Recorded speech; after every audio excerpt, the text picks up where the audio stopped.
दिनांक 10 जनवरी 2023 को माननीय सुप्रीम कोर्ट में बीएड अभ्यर्थियों के प्राथमिक शिक्षक भर्ती एलिजिबिलिटी मैटर पर एक महत्वपूर्ण सुनवाई कंप्लीट हुई है। माननीय सुप्रीम कोर्ट के अंदर की कुछ वीडियोज सोशल मीडिया साइट्स पर बहुत तेजी से वायरल हो रही हैं, जिसमें बीएड अभ्यर्थियों को लेकर के माननीय सुप्रीम कोर्ट ने कुछ टिप्पणी की है और डीएलएड अभ्यर्थियों के मामले में भी कुछ टिप्पणी की है, जहां दोनों तबका अलग अलग तरीके से इस वीडियोज को अपने से जोड़ करके देख रहा है कि किसकी तरफ पल्ला भारी है या फिर किसकी तरफ हल्का हो रहा है। क्या कुछ रहा आज के पूरे कोर्ट की सुनवाई में, बेहद जरूरी है आपको जानना और समझना, अगर आप बीएड बीटीसी कर रहे हैं, कर चुके हैं या फिर शिक्षक भर्ती का वेट कर रहे हैं। नमस्कार दोस्तों, मेरा नाम है नीरज और आप देख रहे हैं कैरियर बिट यूट्यूब चैनल। अगर आप इस चैनल पर पहली बार विजिट कर रहे हैं तो इसको सब्सक्राइब करते हुए बेल आइकन को प्रेस करना ना भूलें। सोशल मीडिया साइट्स पर 2-3 वीडियोस आप लोगों ने देख चुके होंगे, जिसमें पहला एक वीडियो तो ये वायरल हो रहा है जिसमें माननीय सुप्रीम कोर्ट के जज ने खुद ये कहा कि अगर मैं एक बीटीसी डीएलएड कैंडिडेट हूं और मैं जानता हूं कि मुझे केवल प्राथमिक में ही जाना है और मैंने डीएलएड किया हुआ है, तो आप एक एक्सटर्नल कैंडिडेट यानी बीएड को अंदर ले आते हैं तो उस कंडीशन में मेरी जो अधिकार था उसका हनन हुआ, यानी कि जो सीटें मेरे लिए केवल थीं उसे आपने बीएड अभ्यर्थियों को दिया। ये माननीय जज के एक तरीके से वर्डिंग्स हैं, आप वीडियो में भी देख रहे होंगे।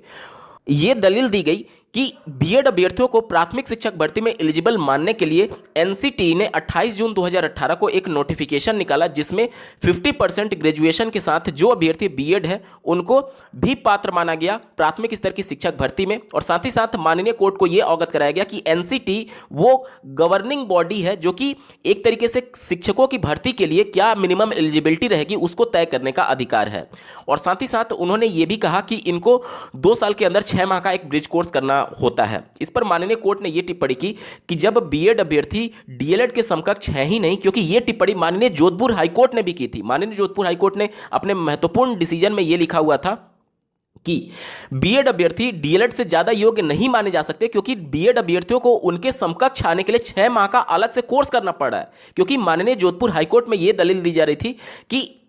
जैसे कि एक हायर क्लास का कोई, एक हायर डिग्री का कोई बंदा है, जैसे कि अगर आईटीआई के लिए कोई पोस्ट निकली हुई है तो क्या बीटेक वाला अभ्यर्थी वहां पर अप्लाई नहीं करता है? बिल्कुल करता है। और यही तर्क माननीय जोधपुर हाईकोर्ट में दिया गया था। वहां पर माननीय जोधपुर हाईकोर्ट के डिसीजन में ये बातें मेंशन की गई थी कि यहां पर यह केस अलग है। यहां पर बीएड अभ्यर्थियों को डीएलएड के समकक्ष आने के लिए उनको 6 माह का अलग से कोर्स करना पड़ा है, जबकि बीटेक वाले अभ्यर्थी को आईटीआई के समकक्ष आने के लिए कोई भी अलग से कोर्स नहीं करना पड़ता। इसलिए वहां का केस को आप बीएड और बीटीसी मामले से जोड़ करके नहीं देख सकते हैं। यह माननीय जोधपुर हाईकोर्ट के डिसीजन में यह बातें मेंशन की गई थी। और वहीं तर्क माननीय जोधपुर हाईकोर्ट का तर्क भी आज माननीय सुप्रीम कोर्ट में चला कि जब बीएड अभ्यर्थी डीएलएड के समकक्ष हैं, उनको आप उनके बराबर कर रहे हैं, तो अलग से कोर्स करने की जरूरत क्यों पड़ रही है? इस हिसाब से तो बीटीसी वाले भी अभ्यर्थी हायर क्लासेस में क्यों नहीं जा सकते? यह एक पक्ष है जो कि सोशल मीडिया साइट्स पर आप लोगों ने वीडियो देख लिया होगा। ठीक है, एनसीटी ने भी अपना पक्ष रखा माननीय सुप्रीम कोर्ट में और उन्होंने कहा कि हम एक तरीके से रेगुलेटरी बॉडी है और जो गवर्नमेंट है, केंद्र सरकार है, उनके बनाए गए एक एक्ट, एक कानून के अंतर्गत हमें संवैधानिक दर्जा प्राप्त है और हम शिक्षकों की नियुक्ति के लिए न्यूनतम अर्हता क्या होगी ये बनाने का अधिकार हमारे पास है। उसी अधिकार के तहत हमने 28 जून 2018 को एक गजट जारी करते हुए बीएड को पात्र मान लिया था। तो अब यह विवाद होना ही नहीं चाहिए कि बीएड अभ्यर्थी पात्र है अथवा नहीं है। इस पर माननीय सुप्रीम कोर्ट ने एनसीटी से पूछा कि क्या आप बीएड को बचाने के लिए, इस फेवर के लिए इस कोर्ट में आए हैं? तो उन्होंने साफ शब्दों में कहा कि ना तो हम बीएड के पक्ष में और ना ही बीटीसी के पक्ष में। उन्होंने कहा कि हम एक संवैधानिक संस्था है और हमने जो कानून बनाया है उस कानून की रक्षा करने के लिए हम अपना पक्ष रख रहे हैं माननीय सुप्रीम कोर्ट में। सीधे तौर पर एनसीटी ये कह रही है कि उन्होंने जो 28 जून 2018 का नोटिफिकेशन जारी किया था, उस नोटिफिकेशन को बनाने का अधिकार एनसीटी के पास ही है और इसलिए उस अधिकार के तहत ही उन्होंने उस कानून को लागू किया था। इस पक्ष को रखने के लिए वो माननीय सुप्रीम कोर्ट में प्रेजेंट है, उन्होंने स्पष्ट शब्दों में यह कहा। फिर बात वहीं पर आ गई, माननीय सुप्रीम कोर्ट ने यह पूछा कि जब हमारे पास बीटीसी एक अलग से कोर्स है तो फिर बीएड अभ्यर्थियों को प्राथमिक शिक्षक भर्ती में अलग से लाने की आवश्यकता क्यों पड़ी? तो यहां पर एनसीटी के कुछ पक्ष रखे गए कि कई राज्य सरकारों ने भी इसकी पैरवी की थी कि हमारे यहां नंबर ऑफ कैंडिडेट्स डीएलएड की संख्या कम होती जा रही है, इस वजह से हमारे पास मैक्सिमम कैंडिडेट अवेलेबल नहीं है पोस्ट को भरने के लिए, इसलिए बीएड को आप अलाउ करिए। तो उन राज्य सरकारों का उन्होंने दलील दिया, एनसीटी ने इन राज्य सरकारों को सिफारिश के वजह से ये सभी डिसीजन लिए गए हैं। उसके बाद से केंद्र सरकार ने पूछा कि क्या आपके पास इस प्रकार का कोई रिपोर्ट है, क्योंकि अगर पूरे देश भर में जितने राज्य हैं उसमें से अगर एक दो राज्य ने अगर इस प्रकार का कोई सिफारिश किया है तो उसको लेकर के आप पूरे देश भर पर अपना डिसीजन कैसे थोप सकते हैं। उसके बाद से, क्योंकि ये किसी एक राज्य सरकार और केंद्र सरकार का मामला नहीं है, क्योंकि ये तो एक तरीके से समवर्ती सूची में शिक्षा शामिल है, यानी कि केंद्र सरकार के द्वारा बनाए गए एक संवैधानिक संस्था, यानी आप एनसीटी पूरे देश भर पर यह कानून कैसे लागू कर सकते हैं, क्योंकि राज्यों को भी तो अधिकार है कि अपने यहां की वो किसको पात्र करे या फिर किसको ना पात्र किया जाए। फिर वहां पर एक महत्वपूर्ण पॉइंट ये उठाया गया कि राज्य सरकार को अपना अधिकार तो है, लेकिन राज्य सरकार और केंद्र सरकार में अगर कोई कॉन्फ्लिक्ट होती है तो समवर्ती सूची में होने के बावजूद भी राज्य सरकार के डिसीजन पर जो केंद्र सरकार का डिसीजन होता है वो डोमिनेट करता है, यानी कि केंद्र सरकार का ही अंतिम और सर्वमान्य माना जाता है। तो उस दौरान फिर से ये एक तरीके से बातें हावी हुई कि बीएड वाले अभ्यर्थियों के लिए जो नोटिफिकेशन जारी किया गया है वो पूरी तरीके से वैलिड होना चाहिए एनसीटी के एक्ट के अनुसार। ठीक है, इतने सुनवाई के बाद से थोड़ा सा ये मामला थोड़े से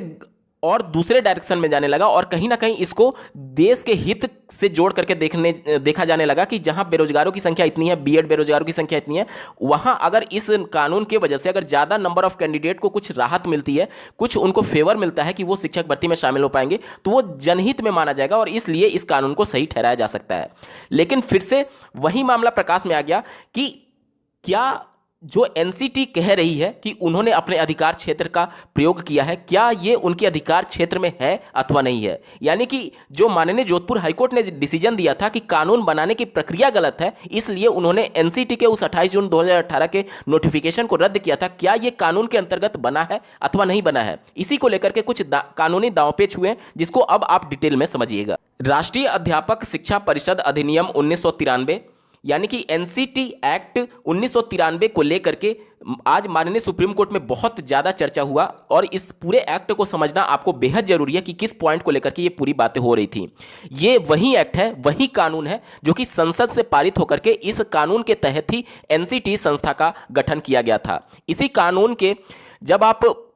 धारा 29 पर जाएंगे, उस धारा को लेकर के बहुत कुछ आज हुआ है। इस धारा में ये बातें मेंशन की गई है कि केंद्र सरकार जब जब कोई नियम पारित करेगी या फिर कोई आदेश देगी तो उसे आदेश को मानने के लिए जो एनसीटी है वो पूरी तरीके से बाध्य है, क्योंकि ये बातें निकल करके आ रही थी कि एनसीटी एक स्वायत्त संस्था है और इसलिए एमएचआरडी मिनिस्ट्री के द्वारा जो आदेश दिया गया था कि एनसीटीई एक तरीके से अलाउ करे बीएड अभ्यर्थियों को, ये एमएचआरडी मिनिस्ट्री ने कहा था। ये जोधपुर हाईकोर्ट में बातें तय हो चुकी थी, तो उसी के अंतर्गत एनसीटी ने भी कहीं ना कहीं इस पूरे मामले को, जो धारा 29 है इनका, इसको उन्होंने स्पष्ट शब्दों में ये क्लियर करने की कोशिश किया कि हमारे एक्ट में ये लिखा हुआ है कि एक तरीके से केंद्र सरकार के पास अधिकार है कि वो हमें कुछ निर्देश दे सकते हैं। यहां पर देखिए 29 वाला पॉइंट आप ध्यान से पढ़िएगा, यहां पर केंद्रीय सरकार द्वारा निर्देश लिखा हुआ है 29 का पॉइंट 1, परिषद इस अधिनियम के अधीन अपने कृत्यों और कर्तव्यों के निर्वहन में नीति संबंधी प्रश्नों पर ऐसे निर्देशों से एक तरीके से आबद्ध होगी जो केंद्रीय सरकार उसे समय समय पर लिखित रूप में दे। तो यहां पर साफ शब्दों में लिखा हुआ है कि केंद्रीय सरकार के निर्देशों से वो एनसीटी संस्था बधी हुई है, समय समय पर केंद्र सरकार उसको निर्देश दे सकती है। लेकिन इस एक्ट में यहां पर साफ शब्दों में लिखा हुआ है कि अपने कर्तव्यों के निर्वहन और नीति संबंधी प्रश्नों पर, यानी कि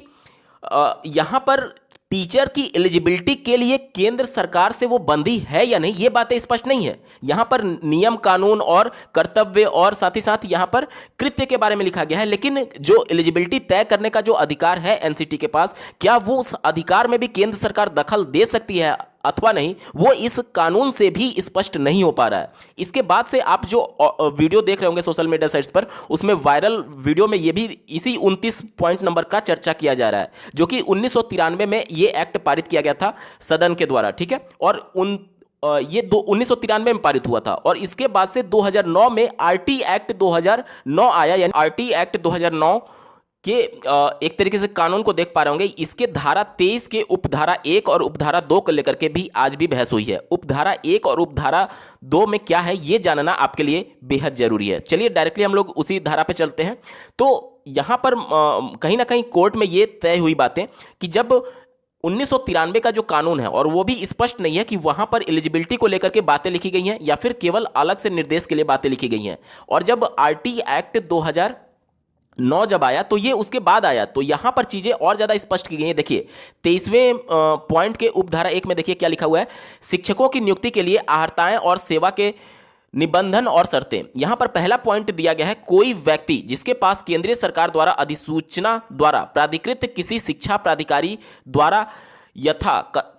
अधिकथित न्यूनतम अर्हताएं शिक्षक के रूप में नियुक्ति के लिए पात्र होगा। यानी कि यहां पर एनसीटी को धारा 23 के 1 के अंतर्गत एनसीटी को यह अधिकार दे दिया गया कि केंद्र सरकार किसी भी ऐसी संस्था को जिसे केंद्र सरकार ने नियुक्त किया है, वो तो 1993 में पहले ही नियुक्त किया जा चुका था, किसको, एनसीटी संस्था को। तो यहां पर 23 का धारा का उपधारा 1 ये कहता है कि केंद्र सरकार जिस भी संस्था को ऑथराइज करेगी वो नियम कानून बनाने के लिए पूरी तरीके से पात्र हैं। यानी कि एनसीटी सर्वे सर्वा के तौर पर देखा जा सकता है। ये आरटी एक्ट के धारा 23 के उपधारा 1 ये कहता है। वहीं उपधारा 2 ये कहता है कि जहां किसी राज्य के में अध्यापक शिक्षा के पाठ्यक्रम या उसमें प्रशिक्षण प्रदान करने वाली पर्याप्त संस्थाएं नहीं है, या उपधारा 1 के अधीन या अधिकथित न्यूनतम अर्हताएं रखने वाले शिक्षक पर्याप्त संख्या में नहीं है, वहां केंद्रीय सरकार यदि वह आवश्यक समझे अधिसूचना द्वारा शिक्षक के रूप में नियुक्ति के लिए अपेक्षित न्यूनतम अर्हताओं को 5 साल से अनधिक की ऐसी अवधि के लिए शिथिल कर सकेगी, जो उस अधिसूचना में विनिर्दिष्ट की जाए। ध्यान से समझिएगा, दूसरा जो पावर है वो केंद्र सरकार के पास है कि अगर केंद्र सरकार किसी पर्टिकुलर एक राज्य में जहां पर नंबर ऑफ कैंडिडेट कम है, वहां पर केंद्र सरकार एनसीटी को निर्देश दे सकती है कि आप वहां पर 5 साल के लिए जो बीएड वाले अभ्यर्थी हैं उसको शामिल कर सकते हैं प्राथमिक स्तर की शिक्षक भर्ती में। यानी कि धारा 23 का पहला वाला जो है वो एनसीटी को अधिकार देता है कि आप कानून बना सकते हैं, और धारा 23 का उपधारा 2 जो है वो केंद्र सरकार को अधिकार देता है कि वह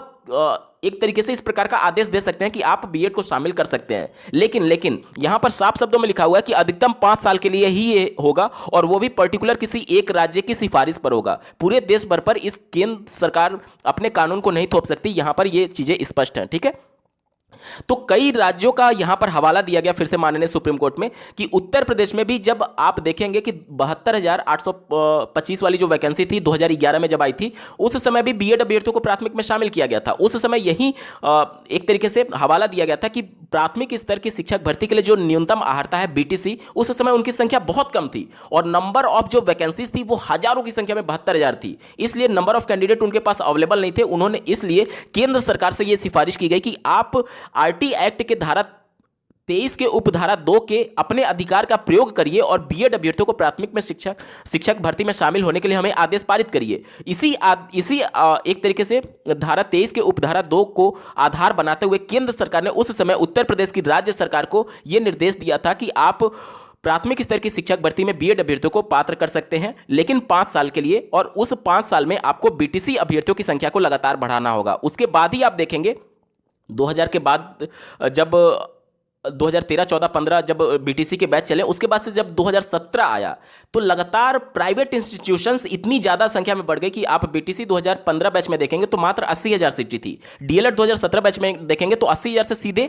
2.5 लाख सीटें हो गई। ये इसी एक्ट के तहत हो रहा था। क्यों? क्योंकि इस एक्ट में साफ शब्दों में लिखा गया है कि 5 साल में उस राज्य सरकार की यह जिम्मेदारी होगी कि अपने यहां न्यूनतम अर्हता वाले अभ्यर्थियों की संख्या बढ़ाए। इसी के अंतर्गत राज्य सरकार, उत्तर प्रदेश की राज्य सरकार उस समय बीटीसी की संख्या बढ़ाने के लिए लगातार प्राइवेट इंस्टीट्यूशंस को भी एक तरीके से एफिलिएशन दे रही थी एनसीटी के माध्यम से, और इनकी संख्या बढ़ाने के लिए लगातार प्राइवेट इंस्टीट्यूशंस को भी ऑथराइज किया जा रहा था। इसीलिए सीटों की संख्या 80,000 से सीधे 2.5 लाख पहुंच गई थी। यही पूरा एक तरीके से माननीय सुप्रीम कोर्ट में ये सभी बातें चली। इसके अलावा इस बात पर भी चर्चा हुआ कि कई राज्य सरकार ये चाहती है कि उनके यहां शिक्षा की गुणवत्ता में कुछ बढ़ोतरी हो, और इसलिए वो बीएड अभ्यर्थियों को प्राथमिक शिक्षक भर्ती में शामिल करना चाहते हैं।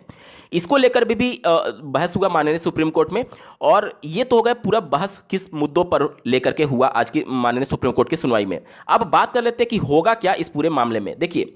ये मामला अभी पूरी तरीके से निस्तारित नहीं हुआ है, और कल दिनांक 11 जनवरी 2023 को फिर से इस मामले को सुने जाने के लिए लिस्ट किया गया है। ये मामला अब समझ लीजिए अंतिम दौर में चल रहा है, क्योंकि इतनी डिटेल में बहस अभी तक इस पूरे मामले पर नहीं हुई थी, और ये अंतिम दौर ही चल रहा है। हो सकता है कि कल फैसला रिजर्व कर भी लिया जाए, या फिर हो सकता है कि अगर एकाध हियरिंग की जरूरत और पड़े तो एक और डेट दी जा सकती है, क्योंकि बहुत सारे पॉइंट्स पर अभी चर्चा होने बाकी भी हैं। ठीक है, अब एक बार बात कर लेते हैं कि इस पूरे मामले को लेकर के भविष्य में होगा क्या। राष्ट्रीय शिक्षा नीति 2020 में महत्वपूर्ण प्रावधान यह किया गया कि 2030 के बाद बीएड ही एकमात्र कोर्स होगा। इसको लेकर के आज के बहस में कुछ खास देखने को नहीं मिला। यानी कहीं ना कहीं इसको एक महत्वपूर्ण पॉइंट नहीं बनाया जा रहा है माननीय सुप्रीम कोर्ट में, और अगर ये महत्वपूर्ण पॉइंट नहीं बना तो इस आधार पर बीएड अभ्यर्थियों को भविष्य में रखा जाएगा या नहीं रखा जाएगा प्राइमरी में, ये पक्ष कमजोर हो जाएगा। ठीक है, दूसरा पॉइंट ये है कि ये जो पूरा मामला है, अब एनसीटी ने स्पष्ट कर दिया है कि हम यहां किसी के पक्ष में नहीं आए हैं, हम अपने कानून को बचाने आए हैं, क्योंकि हम एक स्वायत्त संस्था है, संवैधानिक संस्था है, और हमें पूरा अधिकार है कि हमें किसको रखना है किसको नहीं रखना है। अगर ये कल की सुनवाई में पूरा डिक्लेयर हो गया या फिर एक तरीके से डिसीजन की तरफ आगे बढ़ा कि हाँ एनसीटी संस्था है, उसके पास वो पूरी अधिकार है, तो अगर ये चीजें क्लियर हो गई कि एनसीटी ने अपने अधिकार का सही तरीके से प्रयोग किया है, तब तो फिर बीएड बिल्कुल सेफ है, कोई भी घबराने की आवश्यकता नहीं है। लेकिन अगर ये चीजें क्लियर हो गई कि जो 1993 का एक्ट है जिसके अंतर्गत जो एनसीटी है उसने गलत तरीके से परिभाषाओं को देखते हुए गलत तरीके से अपने अधिकारों का प्रयोग किया, या फिर केंद्र सरकार के पास, एमएचआरडी मिनिस्ट्री के पास इस प्रकार का कोई अधिकार ही नहीं है कि वो एक तरीके से निर्देश दे, वो भी न्यूनतम आहारता तय करने के संदर्भ में। अगर ये सभी चीजें होती हैं तो फिर आरटी एक्ट 2009 एक तरीके से पूरी तरीके से इसके जो कानून है उपधारा 2 और उपधारा 1 है जो 23 का, वो कहीं ना कहीं एक तरीके से ओवर रूल होने लग रहा है, और इस वजह से आरटी एक्ट जो अंत में आया हुआ है एक तरीके से उस पर डोमिनेंट होने लग रहे हैं 1993 वाला एक्ट। तो ये सभी चीजें जब तक माननीय सुप्रीम कोर्ट में पूरा डिटेल में बहस नहीं होगा तब तक ये अंतिम डिसीजन पर पहुंचने वाला नहीं है मामला। और ये अब पूरा मामला कानूनी प्रक्रिया के अंतर्गत जो कानून बनाने की प्रक्रिया थी, जिस मामले पर माननीय जोधपुर हाईकोर्ट ने डिसीजन दिया था, उसी पूरे कानून बनाने की प्रक्रिया पर डिसीजन चल रहा है और पूरी सुनवाई इसी पर केंद्रित है। तो कुल मिलाकर के ये है कि अगर ये तय हो गया कि एनसीटी सुप्रीम अथॉरिटी है कानून बनाने के लिए, तब तो बीएड पूरी तरीके से सेफ है। अन्यथा की कंडीशन में अगर कानून बनाने की प्रक्रिया को गलत पाया गया तो निश्चित तौर पर खतरा हो सकता है। इस पूरे मामले को और इस पूरे आज की सुनवाई को आप किस नजरिए से देखते हैं कमेंट के माध्यम से जरूर बताइएगा, और ऐसे ही महत्वपूर्ण अपडेट के लिए इस चैनल को सब्सक्राइब करना ना भूलें। इस वीडियो को देखने के लिए आपका बहुत बहुत धन्यवाद। भगवान करे आपका दिन शुभ हो।